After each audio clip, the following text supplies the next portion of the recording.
Les sirènes de police hurlaient, déchirant le calme majestueux du lac d'Annecy, transformant ce qui devait être une symphonie de bonheur en une cacophonie de honte et de scandale. Les gyrophares bleus tournoyaient, se reflétant de manière presque psychédélique sur les murs en pierre du château du XVIIIe siècle que nous avions loué pour l'occasion. L'air, qui quelques instants plus tôt sentait la pivoine et le champagne, était maintenant saturé d'une tension électrique, presque palpable. Je me tenais là, immobile, comme pétrifié dans ma robe de mariée en dentelle de Calais, une création sur mesure qui avait nécessité des mois de travail. Mes mains serraient celles de Cyprien, mon mari, si fort que mes jointures étaient devenues blanches, dépourvues de sang. Lui, d'habitude si calme, avait la mâchoire serrée, les yeux fixés sur la scène surréaliste qui se déroulait devant nous. 3 personnes étaient escortées manu militari vers les voitures de patrouille par la sécurité privée et les gendarmes. Un homme âgé, voûté, au visage rouge brique de colère, qui se débattait comme un diable dans l'eau bénite. Une femme aux cheveux gris ébouriffés, dont le maquillage coulait en traînées noires sur ses joues, hurlant des insanités. Et une jeune femme, ma propre sœur, vêtue d'une robe blanche bon marché, une insulte ultime à ma journée, qui pleurait des larmes de crocodile en criant à l'injustice. C'était mon père, Gérard. Ma mère, Sylviane. Et ma sœur cadette, Maëva. Floriane, espèce d'ingrate, hurlait ma mère, sa voix perçante couvrant le bruit des radios de police. Comment peux-tu faire ça à ta propre famille, à ton propre sang? On t'a donné la vie, on t'a tout sacrifié. Tu n'es qu'un monstre égoïste. Les invités, mes amis les plus proches, la famille respectable de Cyprien, le maire de la ville, tous nous regardaient. Je voyais dans leurs yeux un mélange insoutenable d'horreur, de pitié et de curiosité morbide. J'aurais dû pleurer. J'aurais dû m'effondrer de honte, me cacher sous la nappe de la table d'honneur. Mais à ce moment précis, je ne ressentais qu'un froid glacial, un vide sidéral. C'était le même froid qui m'avait transpercé les os 6 ans plus tôt, la nuit où ces mêmes personnes m'avaient jeté à la rue comme un sac d'ordures. Mais ce scandale public, aussi humiliant soit-il, n'était que la partie visible de l'iceberg, l'apothéose d'une journée cauchemardesque. Le véritable coup de poignard, celui qui avait fait saigner mon cœur bien avant l'arrivée de la police, je l'avais reçu le matin même, à 8 heures, alors que je buvais mon café en essayant de calmer mes nerfs. Un huissier, visage fermé, m'avait remis une lettre recommandée avec accusé de réception. Une lettre à l'entête d'un cabinet d'avocats douteux. Il ne voulait pas seulement gâcher ma fête ou attirer l'attention. Il ne voulait pas seulement des excuses pour m'avoir abandonné. Non, leur demande était bien plus précise, bien plus cruelle, et d'une avidité qui dépassait l'entendement. Dans ce document légal de 4 pages, mes parents, ceux-là même qui m'avaient laissé dormir dans ma voiture par moins 10 degrés l'hiver de mes 25 ans, exigeaient désormais, au nom de l'obligation alimentaire et de la solidarité familiale, que je leur cède 50% de la propriété de ma maison. Ma maison. Celle que j'avais payée avec ma sueur, mes larmes et mes nuits blanches. Ils prétendaient que ma réussite actuelle était le fruit direct de leur éducation stricte et de leurs sacrifices passés. L'ironie était à vomir. C'était comme si un pyromane demandait à être payé pour avoir réchauffé la maison qu'il venait de brûler. Avant de vous raconter comment nous en sommes arrivés à cette folie absolue, comment une famille peut se détruire par avarice, favoritisme et méchanceté pure, j'aimerais prendre une seconde pour me connecter avec vous. Je sais que cette histoire va vous sembler impossible, digne d'un film dramatique, mais c'est ma réalité, c'est ma vie. Avant que je ne plonge dans les détails sordides de mon passé à Montluçon, dites-moi dans les commentaires d'où vous regardez cette vidéo. Quelle ville, quel pays? Et quelle heure est-il chez vous? Savoir que vous m'écoutez, que je ne suis pas seule face à ce souvenir, me donne la force de continuer ce récit difficile. Tout a commencé à Montluçon, une ville ouvrière au centre de la France. C'est là que j'ai grandi, ou plutôt, c'est là que j'ai survécu, dans l'ombre écrasante de ma sœur, Maëva. La maison familiale à Montluçon était une vieille bâtisse des années 70, crépie de gris, avec ce papier peint floral jauni à l'intérieur qui semblait absorber toute la lumière et toute la joie. L'atmosphère y était toujours lourde, chargée de non-dits et de soupirs exaspérés. Mais avec l'arrivée de Loïc, l'air était devenu littéralement irrespirable, toxique. Dans notre maison, il y avait toujours eu 2 catégories d'enfants bien distinctes, l'enfant roi et le bouc émissaire. Maëva était le soleil autour duquel mes parents gravitaient, l'astre brillant qui ne pouvait rien faire de mal. Moi, Floriane, j'étais juste le satellite utilitaire, celle qui faisait les devoirs, le ménage, qui remplissait les papiers administratifs et qui ne demandait jamais rien. J'avais 25 ans à l'époque. Je travaillais comme préparatrice de commandes dans un immense entrepôt logistique, un travail physique, épuisant, où je soulevais des cartons 8 heures par jour. Ce n'était pas le métier de mes rêves, mais je mettais chaque centime de côté pour reprendre mes études d'art. Maëva, elle, avait 23 ans. Elle ne travaillait pas. Elle se cherchait, comme elle aimait le dire. Selon mes parents, elle était trop sensible, trop artiste pour le monde du travail brutal. En réalité, elle passait ses journées à dormir jusqu'à midi et ses nuits à faire la fête. L'équilibre précaire de notre famille a basculé définitivement le jour où Maëva a ramené Loïc à la maison. Loïc n'était pas seulement un mauvais garçon classique. C'était un prédateur. Il avait ce regard fuyant, huileux, ce sourire en coin qui ne présageait rien de bon, et des tatouages mal faits sur les mains. Mais pour mes parents, aveuglés par l'amour inconditionnel et pathologique qu'il portait à ma sœur, Loïc était un incompris, une âme blessée par la vie. Loïc s'était pratiquement installé chez nous sans jamais y être officiellement invité. Il arrivait pour le déjeuner, mettait les pieds sous la table, critiquait la cuisson de la viande, restait pour le dîner, et souvent, je le trouvais le matin, torse nu dans la cuisine, buvant le café que j'avais préparé pour mon père. Gérard, mon père, qui était d'habitude si strict sur les règles, les principes et la politesse, ne disait rien. Absolument rien. Il a eu une enfance difficile, Floriane, sois plus tolérante, ouvre ton cœur, me répétait ma mère, Sylviane, chaque fois que je soulignais poliment que Loïc ne contribuait à rien, ni financièrement, ni aux tâches ménagères. Puis, les disparitions ont commencé. Au début, c'était subtil, presque imperceptible. Un billet de 20 € qui traînait sur la commode de l'entrée pour payer le boulanger. Des pièces jaunes dans le vide-poche. Mes parents mettaient ça sur le compte de leur propre distraction. Je deviens vieille, je perds la tête, disait ma mère en riant nerveusement, cherchant ses lunettes qu'elle avait sur le nez. Mais très vite, les vols sont devenus plus audacieux, plus personnels. Une bouteille de cognac hors d'âge que mon père gardait religieusement pour une grande occasion, peut-être mon mariage ou sa retraite, a disparu de la cave. Quand mon père a remarqué le vide sur l'étagère poussiéreuse, il s'est tourné vers moi, le visage fermé. « Floriane, tu as invité des amis quand nous n'étions pas là ?» a-t-il demandé, le sourcil froncé, la suspicion évidente dans sa voix. J'étais stupéfaite, la bouche entr'ouverte. « Papa, tu sais bien que je travaille en 3-8 à l'entrepôt. Je rentre, je dors, je repars. Je n'ai pas le temps pour des fêtes, et encore moins pour boire ton cognac. » MMH, a-t-il grogné, clairement peu convaincu, jetant un coup d'œil méfiant à mes mains. Pendant ce temps, Maëva et Loïc échangeaient des regards complices, des sourires étouffés derrière leurs mains, comme deux collégiens ayant fait une bêtise. Ils avaient toujours de l'argent liquide pour des paquets de cigarettes, pour de l'essence, pour des sorties au cinéma, alors qu'aucun des deux ne travaillait et que mes parents ne leur donnaient pas autant.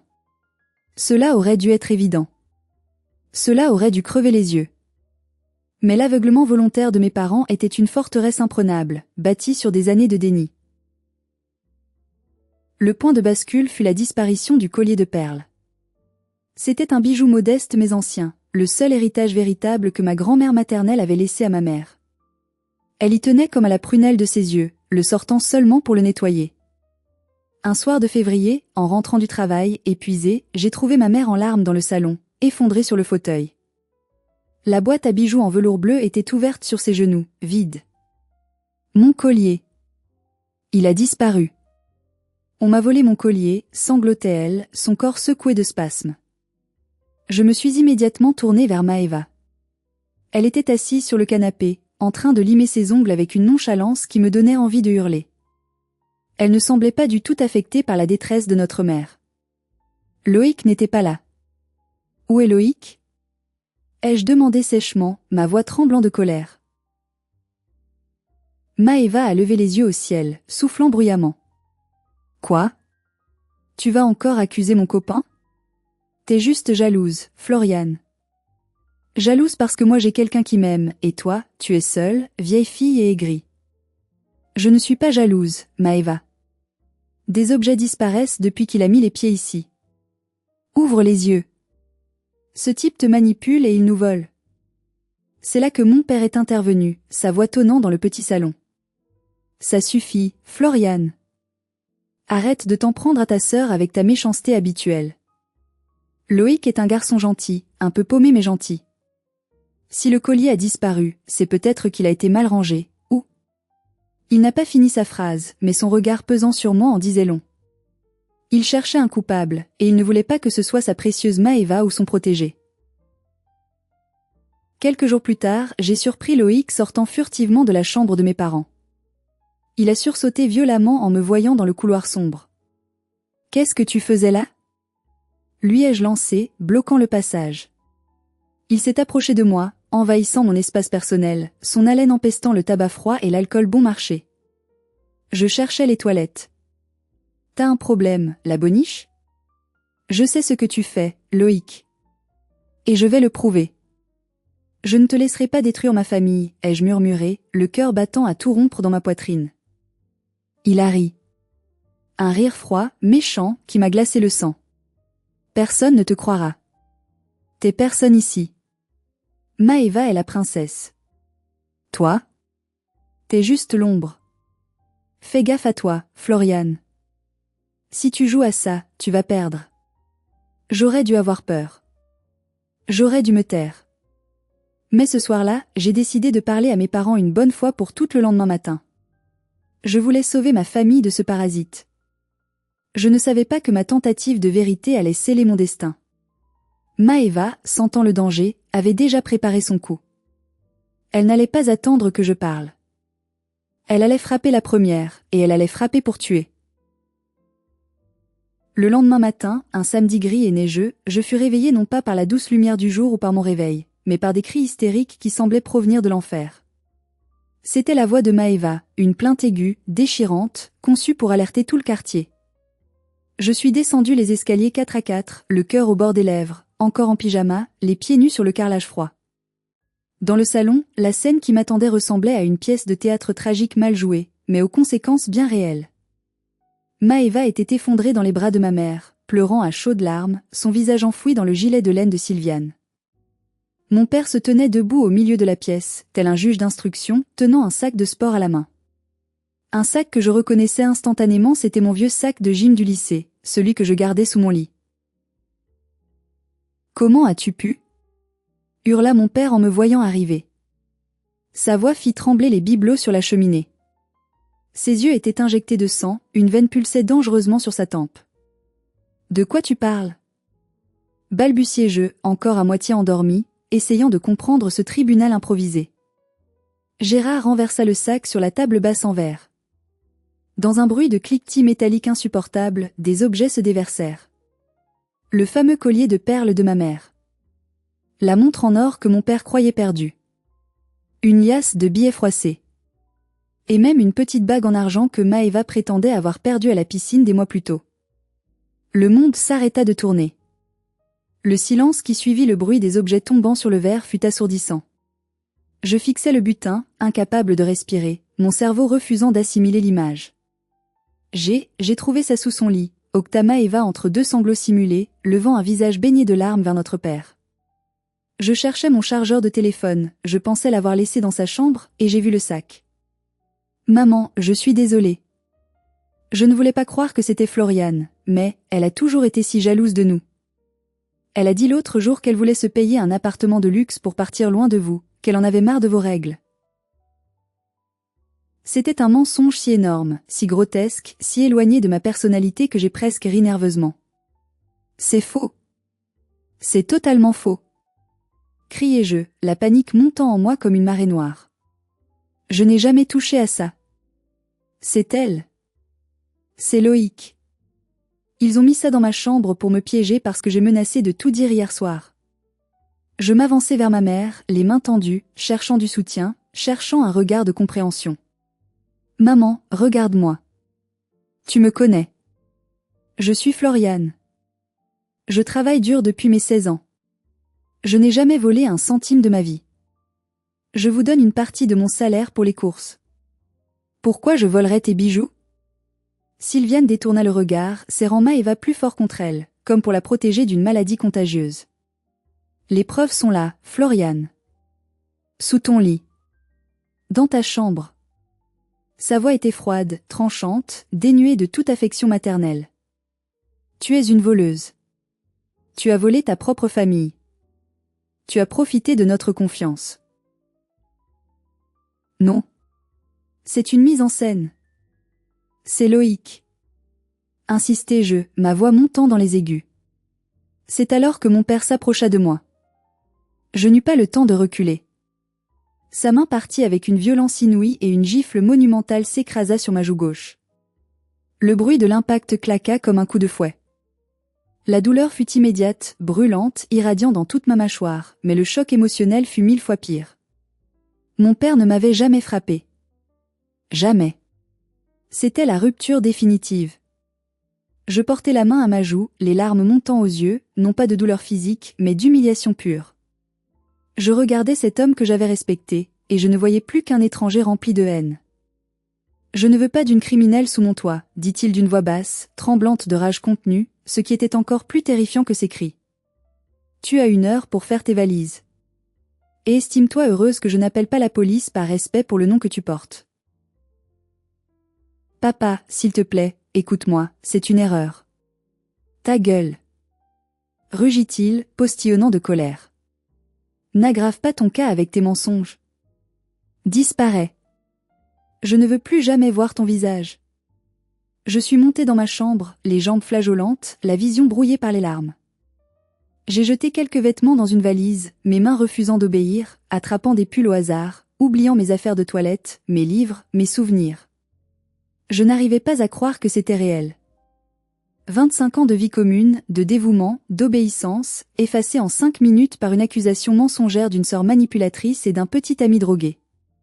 Quand je suis redescendue, personne ne m'a regardé. Maëva avait un petit sourire en coin, victorieux, dissimulé derrière un mouchoir en papier. Elle me regardait du coin de l'œil, vérifiant que je partais bien.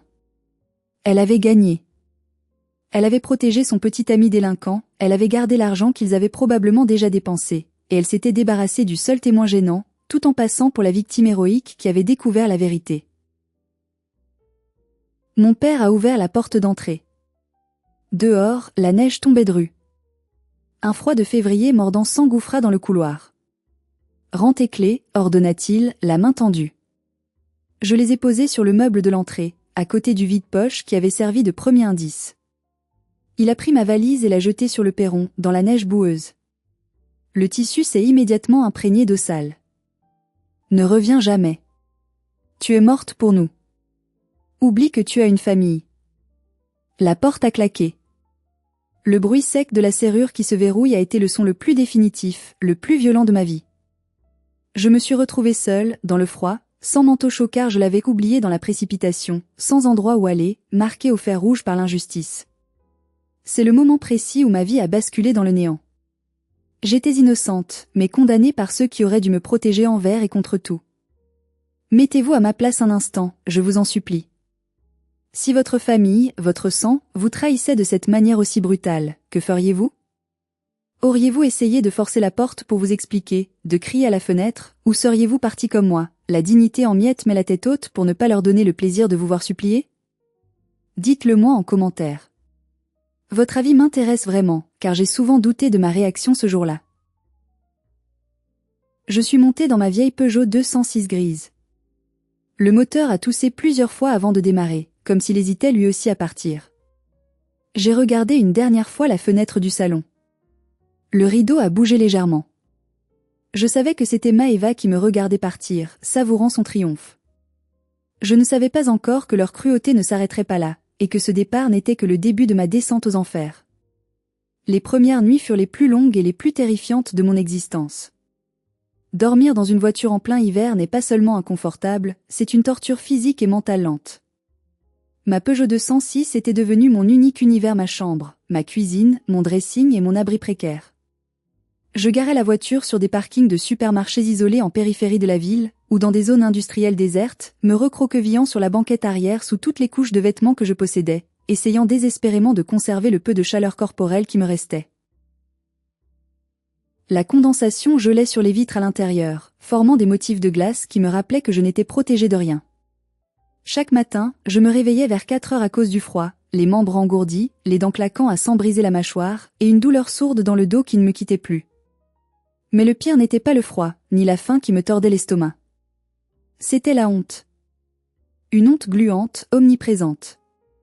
Je me lavais dans les toilettes publiques des stations-service ou des fast-foods, faisant ma toilette au lavabo avec de l'eau glacée et du savon liquide bas de gamme, sous le regard méprisant ou suspicieux des passants.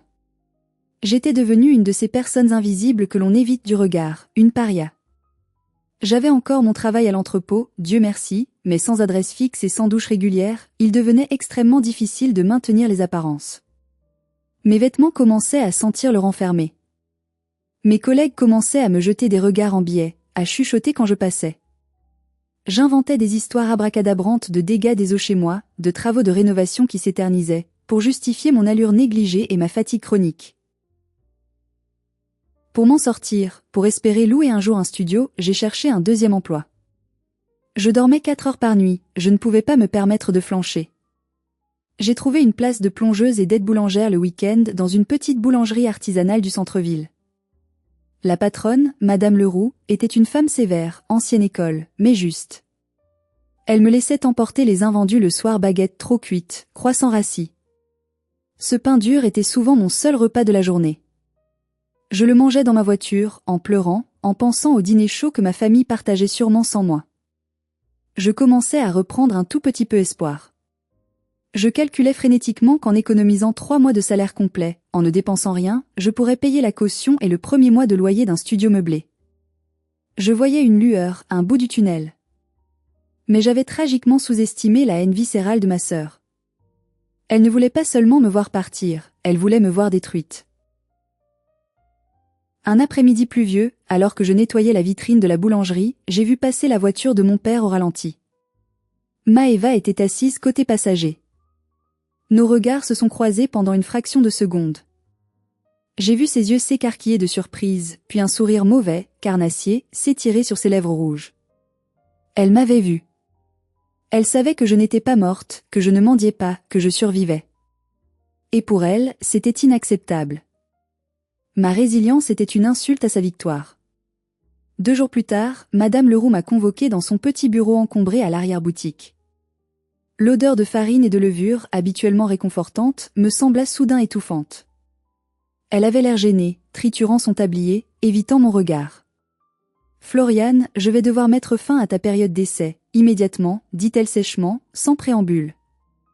Je sentis mon sang se glacer. « Mais pourquoi, madame ?» demandai-je, la gorge serrée, les mains tremblantes. « Je suis toujours à l'heure, je travaille dur, j'ai même nettoyé la réserve hier sans que vous me le demandiez. » Elle soupira lourdement, l'air fatigué. J'ai reçu des appels. Des appels anonymes, mais très insistants. Une voix de jeune femme. On m'a dit que tu étais une voleuse pathologique, que tu avais dépouillé ta propre famille de ses bijoux et de son argent, et que tu étais recherchée par la police mais que tu te cachais. On m'a dit de surveiller ma caisse et mes stocks. Je sentis le sol se dérober sous mes pieds.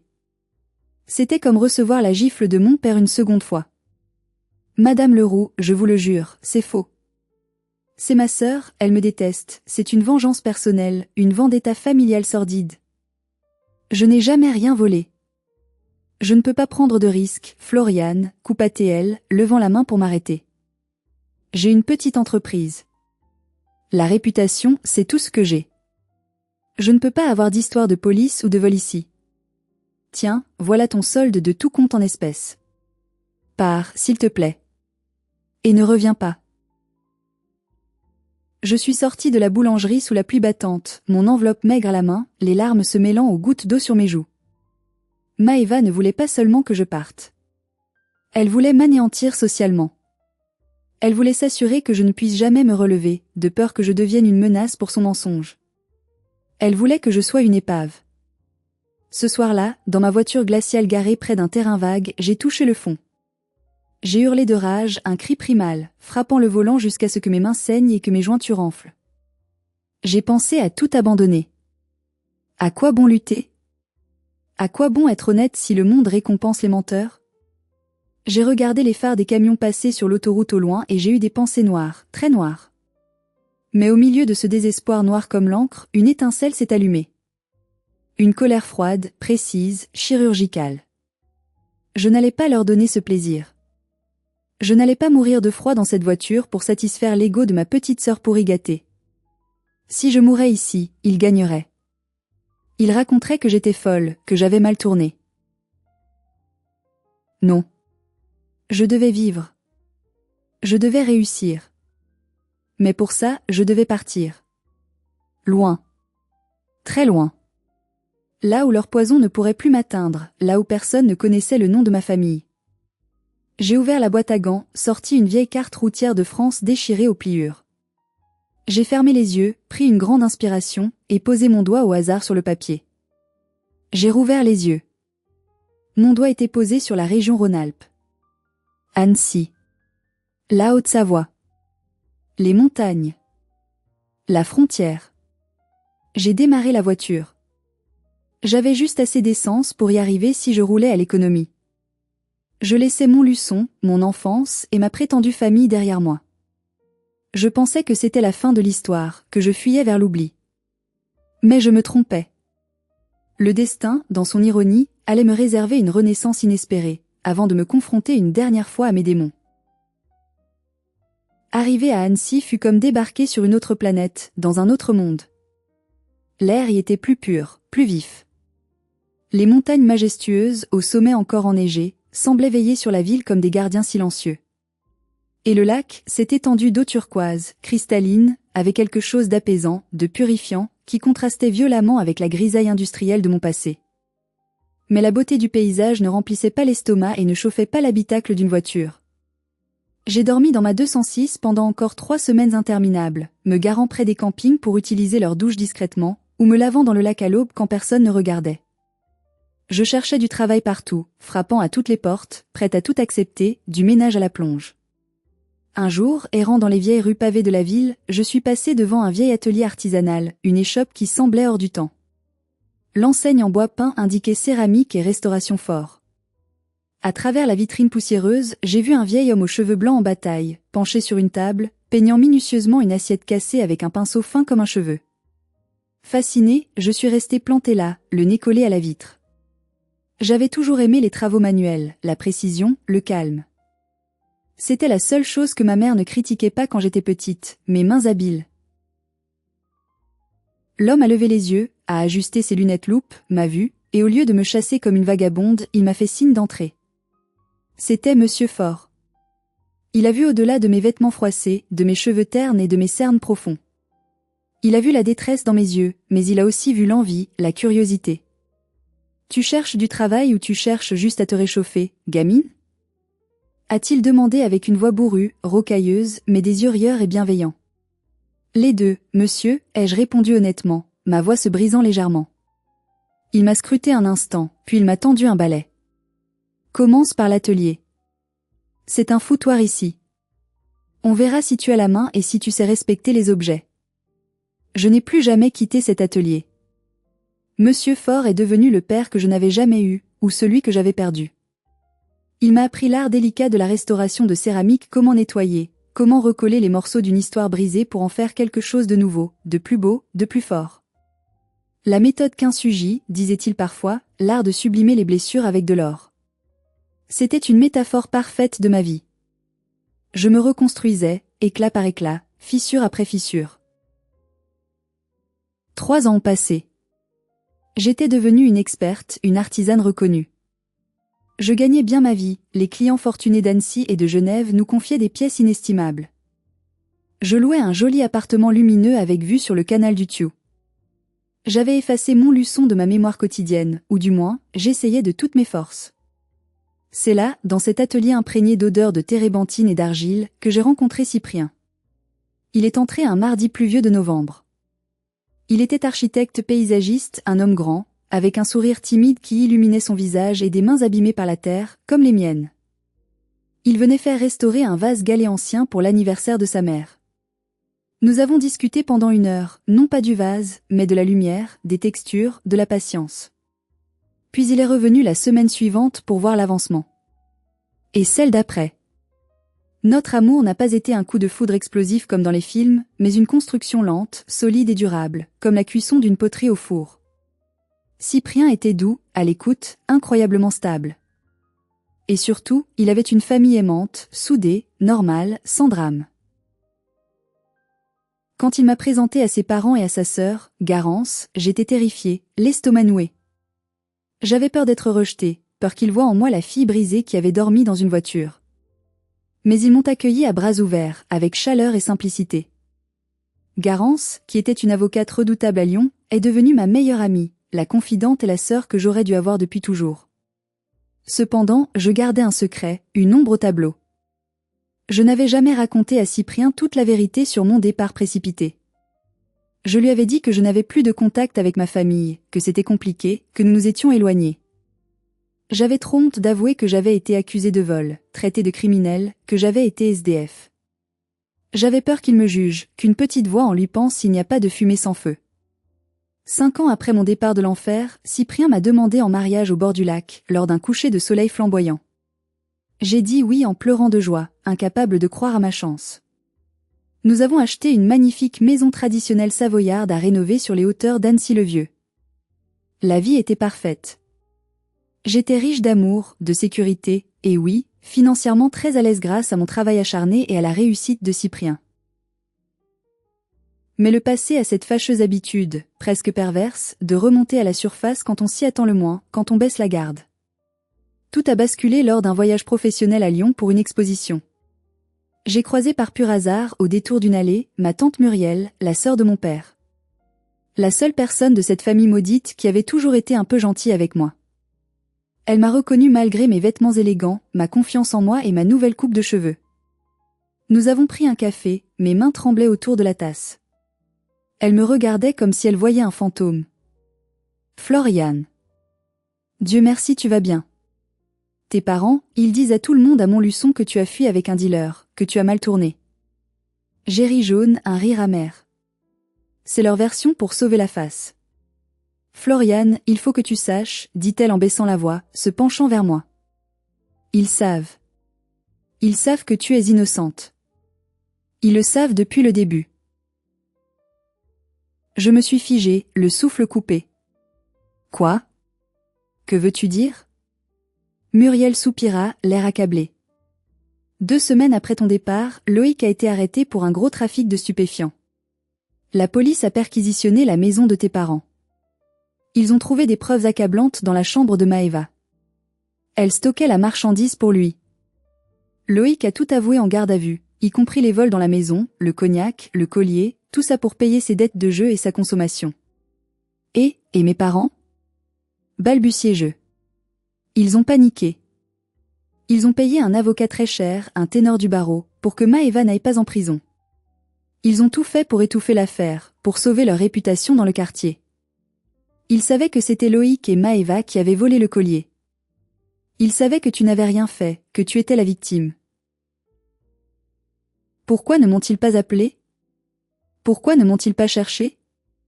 Pourquoi ne m'ont-ils pas demandé de revenir? Ai-je murmuré, les larmes chaudes coulant sur mes joues. Parce que Gérard est trop fier. Admettre ton innocence revenait à admettre qu'ils avaient tort, qu'ils avaient commis une injustice monstrueuse, et que leur petite princesse Maëva était une délinquante complice.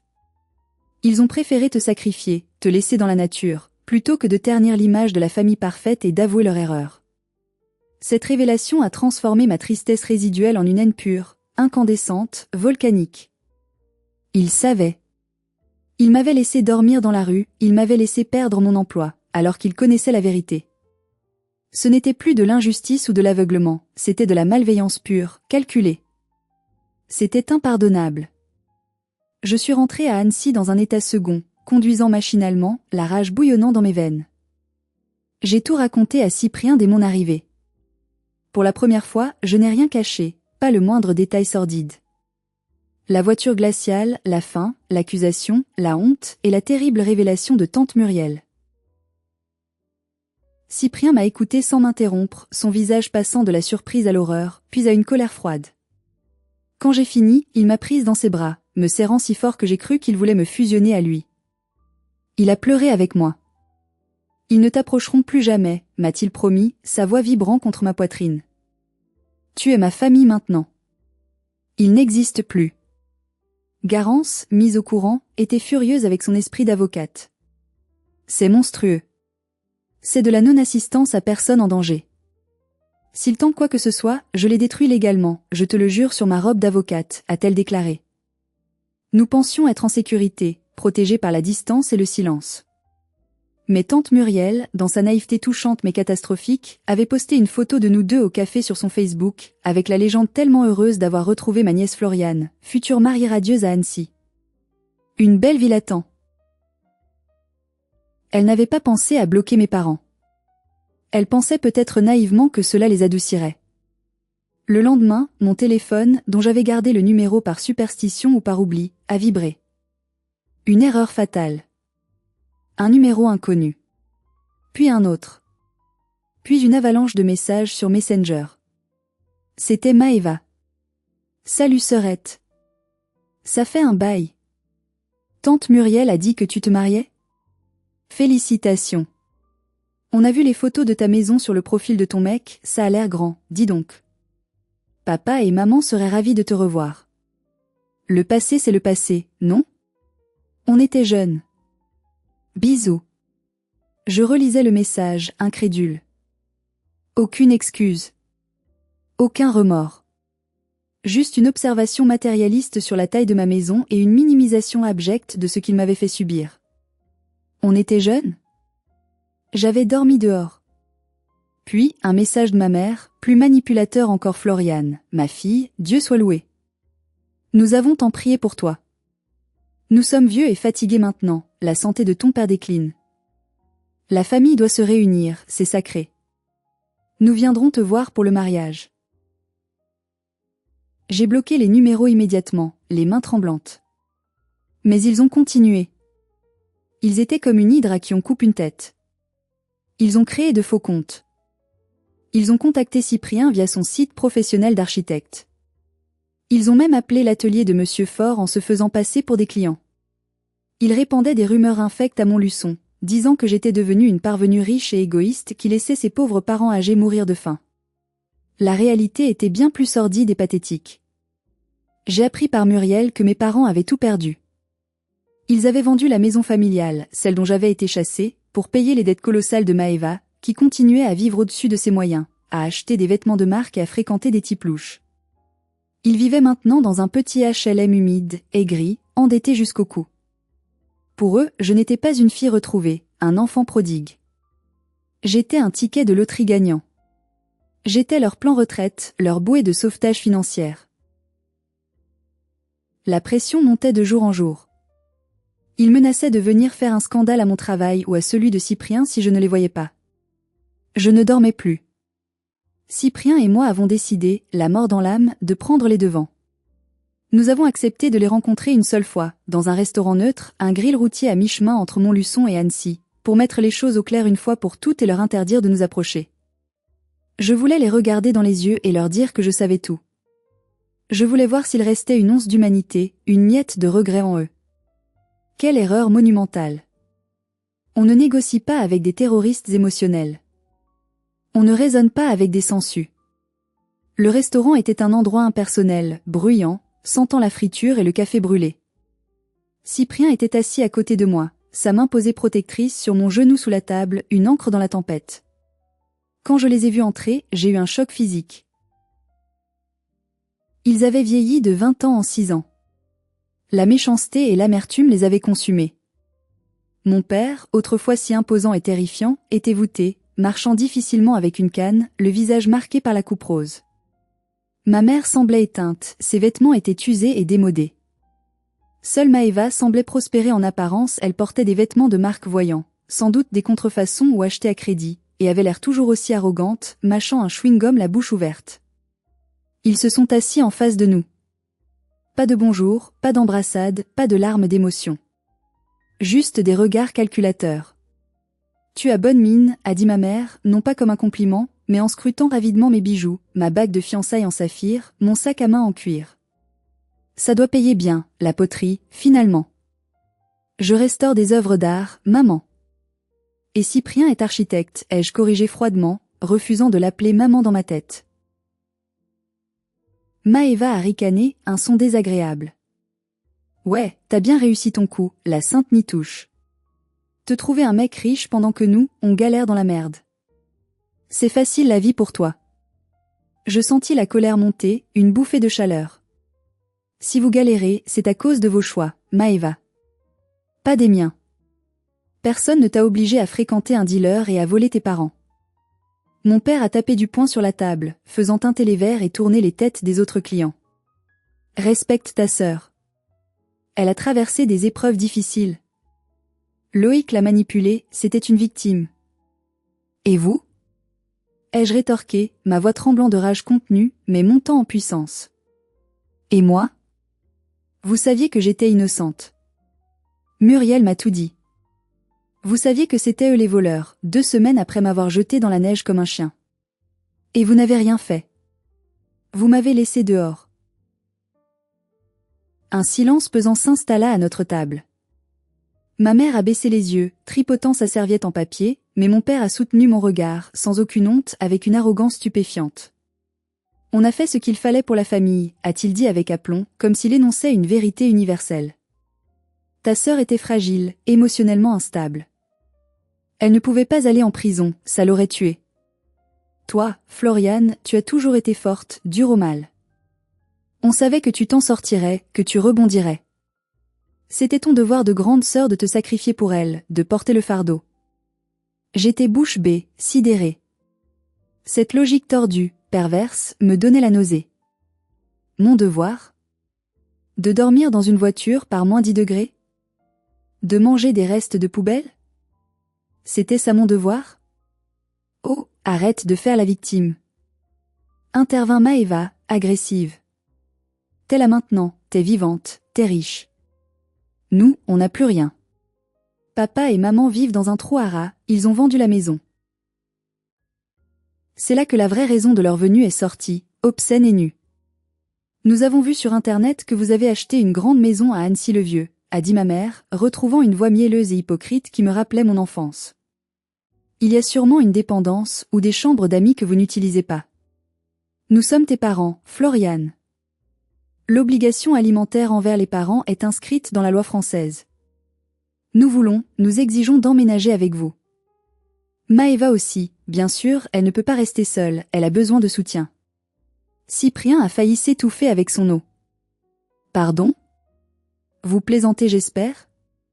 Après tout ce que vous avez fait? Qui êtes-vous pour nous parler, jeune homme? Cracha mon père. C'est une affaire de famille, de sang. Floriane nous doit tout.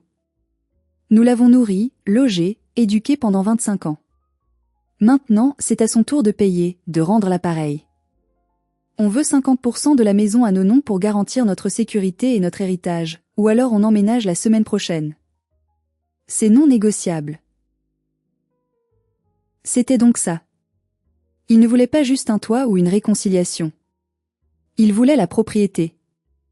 Il voulait me voler ma vie, mon succès, mon bonheur, encore une fois. Il voulait s'installer chez moi comme des parasites et me vider de ma substance. Cyprien s'est levé lentement. Il fait 1,90 m et quand il est en colère, il est impressionnant de calme froid.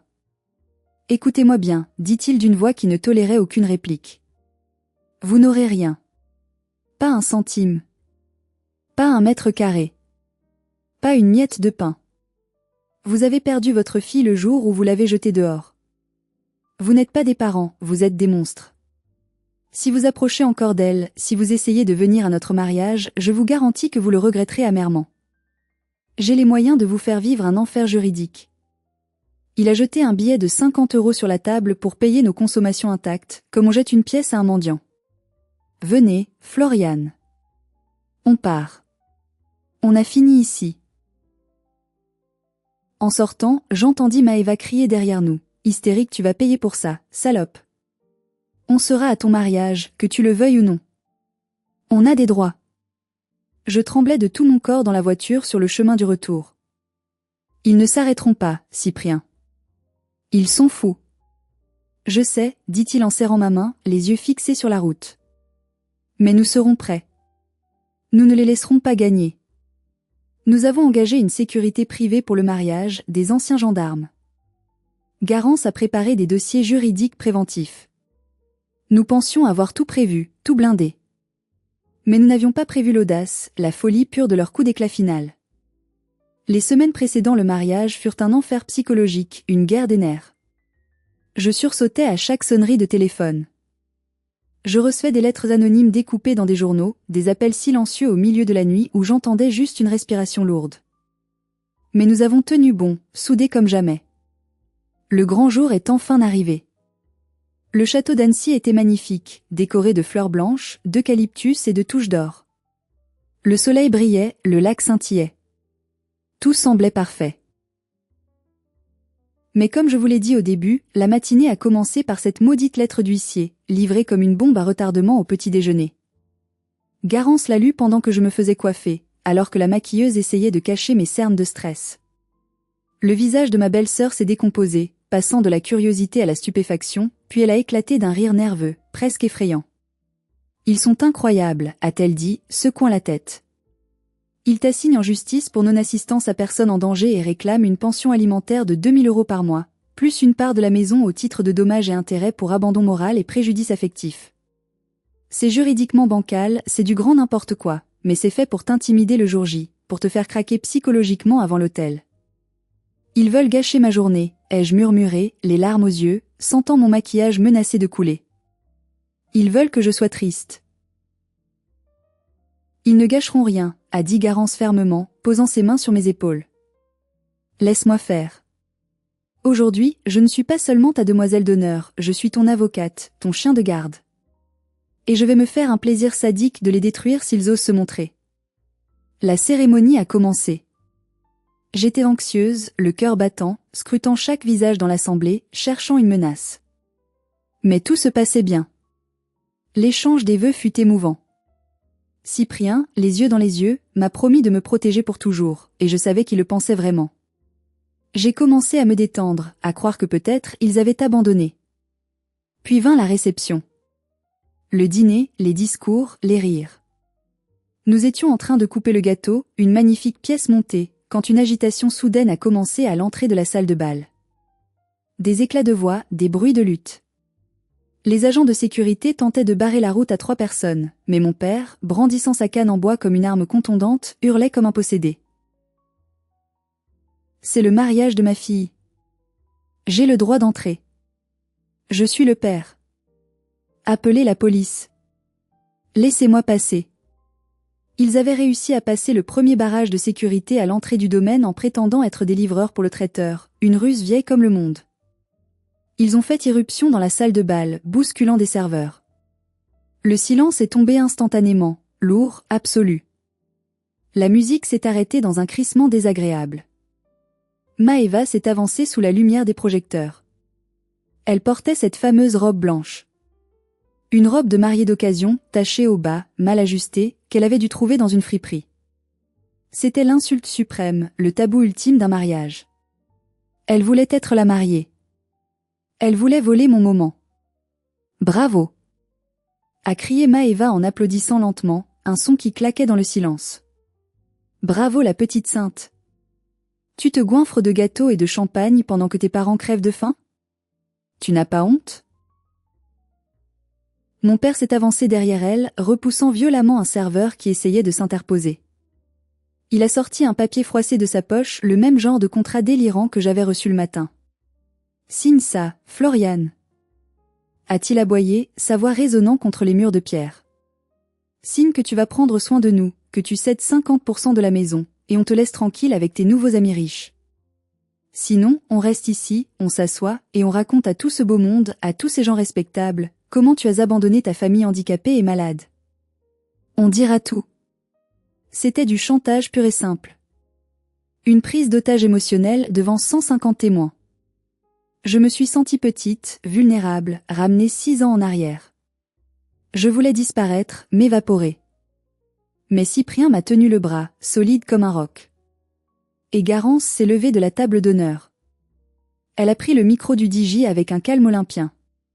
Sa voix a résonné dans la salle, amplifiée, autoritaire, glaciale. « Mesdames et messieurs, a-t-elle dit. Puisque monsieur et madame désirent que tout le monde sache la vérité, nous allons la leur donner. Intégralement. » Garance s'est avancée vers eux, micro en main, telle une déesse de la justice antique, ses talons claquant sur le parquet ciré. Elle n'avait pas peur. Elle était dans son élément. Vous parlez d'abandon? A-t-elle commencé, sa voix projetée clairement dans toute la salle. Parlons du 12 février 2018. Le jour où vous avez mis votre fille aînée dehors par -10 degrés, sous la neige, sans manteau, sans argent, pour un vol commis par votre autre fille, Maëva, ici présente. Un murmure d'indignation parcourut la salle comme une onde de choc. Maëva devint rouge écarlate, ses yeux lançant des éclairs. C'est faux. Elle ment. C'est une manipulatrice. J'ai ici, continua Garance en sortant son téléphone connecté au système audio par Bluetooth, projetant une image sur l'écran géant derrière nous, le rapport de police officiel de l'arrestation de Loïc G et de Maëva B, daté du 28 février 2018. Trafic de stupéfiants, recel de vol aggravé. Vous, Gérard et Sylviane, avez payé 15 000 € de caution et de frais d'avocat pour étouffer l'affaire. Vous saviez pertinemment que Floriane était innocente. Et pourtant, vous l'avez laissée vivre dans sa voiture, se laver dans des toilettes publiques et manger dans les poubelles pendant 3 mois. La salle était sous le choc. Mes beaux-parents regardaient mes parents avec un dégoût absolu, comme s'ils regardaient des insectes nuisibles. Le maire de la ville secoua la tête. Vous osez venir ici, la voix de Garance monta d'un cran, vibrant de colère justicière, dans une robe blanche, pour essayer d'extorquer la maison de ma belle-sœur? C'est une tentative d'extorsion de fonds, doublée de harcèlement moral, violation de domicile et trouble à l'ordre public. J'ai déjà appelé le procureur. Mon père a essayé de l'interrompre, levant sa canne. Tu n'es qu'une petite avocate de rien du tout. Je suis son père. J'ai tous les droits sur elle. Elle me doit le respect et l'obéissance. C'est là que je me suis avancée. J'ai lâché la main de Cyprien. J'ai pris le micro des mains de Garance. Mes mains tremblaient encore un peu, mais ma voix était claire, forte, libérée. Tu n'es pas mon père, Gérard. Un père ne jette pas son enfant au loup pour protéger le loup. Un père ne laisse pas sa fille gelée dehors. Tu as choisi ta fille ce jour-là. Tu as choisi Maëva. Tu as choisi le mensonge. Garde-la. Je ne vous dois rien. Pas un centime. Pas un regard. Pas une larme. Sortez de ma vie. Définitivement. Tu vas le regretter. A hurlé ma mère, se jetant presque sur moi, les ongles en avant, retenue in extremis par un agent de sécurité massif. On va te traîner en justice. On te prendra tout. Tu finiras seul. À ce moment précis, les vraies sirènes de police, celles que j'ai décrites au début, se sont fait entendre, se rapprochant rapidement. Cyprien avait appelé les gendarmes dès leur apparition sur les caméras de surveillance. La scène finale a eu lieu. La police est entrée en force dans la salle. Ils ont menotté Loïc qui attendait dehors dans la voiture de fuite, ivre mort au volant, et ont escorté mes parents et Maëva dehors. Maëva se débattait, sa robe blanche se déchirant sous l'emprise des gendarmes, criant qu'elle était une influenceuse, qu'elle allait détruire notre réputation sur les réseaux sociaux. Mon père menaçait les policiers de porter plainte pour violence policière. C'était pathétique. C'était laid. C'était la fin de leur règne de terreur. Quand ils ont été mis dans les voitures de patrouille et que les gyrophares se sont éloignés, un silence lourd est retombé sur la salle. J'avais peur. Peur que mon mariage soit ruiné, souillé par cette boue. Que les gens soient gênés, qu'ils partent. Puis, doucement, un bruit s'est fait entendre. Monsieur Faure, mon mentor, s'était levé. Il a commencé à applaudir lentement. Puis les parents de Cyprien se sont levés. Puis Garance. Et bientôt, toute la salle, 150 personnes, était debout, m'applaudissant à tout rompre. Non pas pour le spectacle dramatique, mais pour mon courage, pour ma résilience. J'ai pleuré, m'effondrant dans les bras de Cyprien, mais cette fois, c'était des larmes de libération. Le cancer qui rongeait ma vie venait d'être extirpé chirurgicalement, devant témoins. J'étais libre. Les mois qui ont suivi furent marqués par des batailles juridiques intenses, mais cette fois, j'avais les meilleures armes de mon côté, la vérité, des preuves irréfutables et Garance. La demande de mes parents pour l'obligation alimentaire a été rejetée par le juge aux affaires familiales en un temps record, lors d'une audience qui a duré moins de 20 minutes. En France, l'article 207 du Code civil est très clair: l'obligation alimentaire cesse si le créancier a manqué gravement à ses devoirs envers le débiteur. Avec les preuves de mon expulsion brutale, les témoignages de Madame Leroux la boulangère que j'avais retrouvée et qui a témoigné avec plaisir, et les dossiers de police concernant les trafics de Maeva, le juge a qualifié le comportement de mes parents d'indignité caractérisée. Il a eu des mots très durs pour eux. Il leur a dit qu'ils avaient failli à leur devoir le plus élémentaire d'humanité. Non seulement ils n'ont pas eu un centime de ma part, mais ils ont été condamnés à me verser 5 000 € de dommages et intérêts pour harcèlement moral et préjudice d'image. Bien sûr, ils n'avaient pas d'argent pour payer, ils étaient insolvables, mais le symbole était là, puissant. La justice avait parlé. Maeva a fini par avoir de vrais ennuis, des ennuis sérieux. Sans l'argent de mes parents pour la couvrir et payer ses bêtises, elle a été arrêtée quelques mois plus tard pour une nouvelle affaire d'escroquerie en ligne sur des sites de vente de vêtements. Cette fois, elle n'a pas échappé à la prison avec sursis et aux travaux d'intérêt général. Elle a dû balayer les rues de Montluçon, sous les yeux de ceux qu'elle méprisait autrefois. Mes parents vivent aujourd'hui dans une grande précarité. J'ai appris par des connaissances lointaines qu'ils sont seuls, isolés, aigris. Ils passent leur temps à raconter à qui veut l'entendre, au bar du coin ou dans la salle d'attente du médecin, que leur fille ingrate les a dépouillés et abandonnés. Mais plus personne ne les écoute à Montluçon. Leur masque est tombé. Tout le monde sait qui ils sont vraiment. Quant à moi, je suis assise dans mon jardin à Annecy, sous la pergola, en train d'écrire ces lignes. Le soleil se couche sur les montagnes, teintant le ciel de rose et d'orange. Cyprien est là-bas, près du potager, en train de lancer une balle à notre chien, un golden retriever que nous avons adopté. Je pose ma main sur mon ventre arrondi. Je suis enceinte de 6 mois de notre premier enfant. Une petite fille. Je me suis juré une chose, une promesse sacrée que je fais à cet enfant qui n'est pas encore né. Mon enfant ne connaîtra jamais le favoritisme. Il ne connaîtra jamais la peur d'être jeté dehors parce qu'il a fait une erreur ou parce qu'il déplaît. Il saura que l'amour ne s'achète pas, ne se négocie pas, et ne se mérite pas par des notes scolaires ou de l'obéissance aveugle. Il sera aimé pour ce qu'il est, inconditionnellement. Cette expérience douloureuse m'a appris une leçon fondamentale que je veux partager avec vous la famille, ce n'est pas le sang. Le sang, c'est juste de la biologie, de la génétique, du hasard. La vraie famille, c'est ceux qui vous tendent la main quand vous êtes à terre, quand vous n'avez plus rien. C'est Monsieur Fort qui m'a donné un métier et une dignité quand je n'étais qu'une vagabonde.